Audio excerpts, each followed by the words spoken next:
You're listening to Mentoring Developers.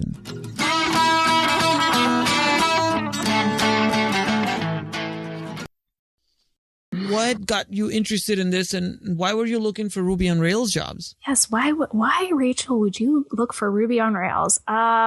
So it was 2005 at Northeastern. At the College of Computer Science, we had the student chapter of the Association for Computing Machinery, so ACM. And as a student group, we started teaching, the student group had, I can't remember what we called them, but we would teach students skills. And oftentimes it was programming languages, or we would have projects. And so we would have a student teacher who would be like a guru of this technology or this type of project, actually teach other students who were interested in learning it. So one of my friends, Chris Lambert, who is the CTO of Lyft, so shout out to him. He also introduced me to my husband.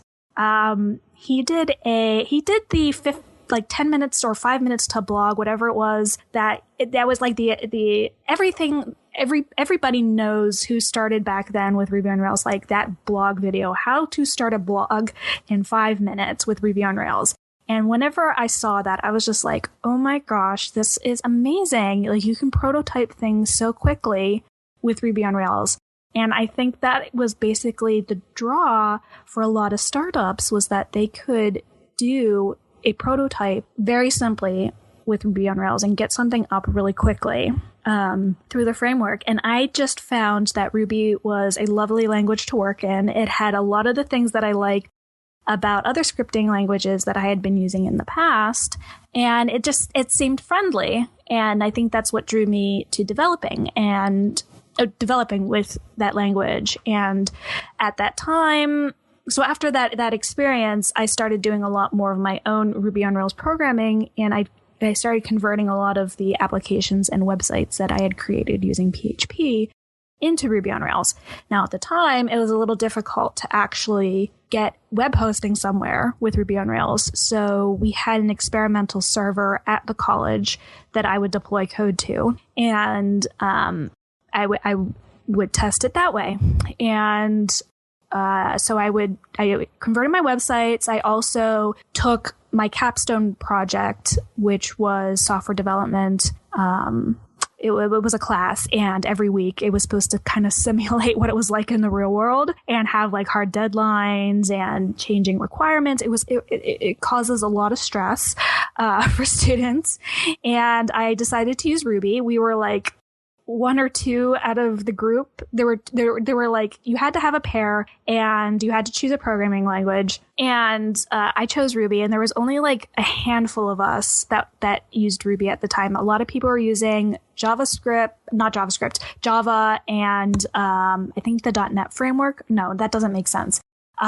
Because we weren't creating websites, we were creating like a command line.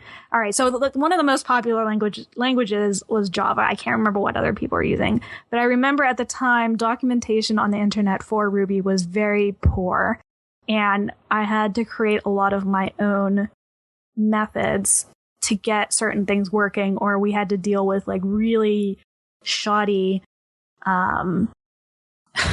like other open source products to get certain basic things like XML working correctly. And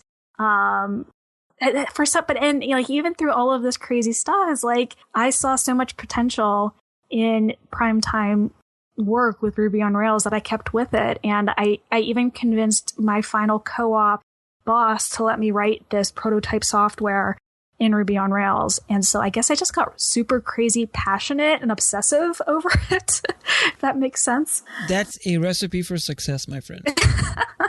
But I mean, obviously I wasn't the only one, because, I mean, maybe the hotness of Ruby on Rails has kind of died down, but there are so many legacy applications out there, and there was so much need in this boot camp culture revolves almost exclusively around Ruby on Rails, or at least some part of it is with Ruby on Rails. And so there was an attractiveness to it. Yeah. Thank you so much for listening.